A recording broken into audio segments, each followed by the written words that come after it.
We started noticing that plants tend to shut down around 2:30 to 3 o'clock. But I didn't really think about it at the time why it was done. But what we knew was if a plant's trying to shut down, then it's more susceptible to stresses.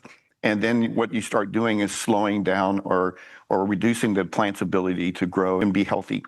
And so as a company, we decided, okay, we don't cut or manipulate or mess with a plant after 2:30 in the afternoon. What we found was one of the things I described when we start talking about flower is why you would make certain changes in temperature or lighting and so on.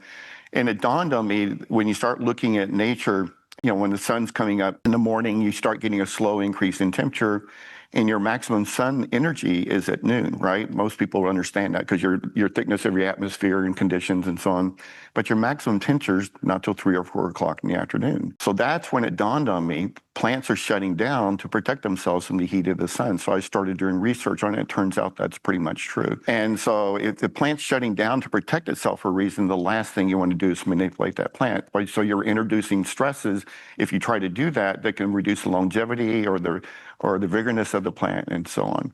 So those are just some of the things that we've learned with this. And then when we started applying that science to that, we started seeing remarkable results.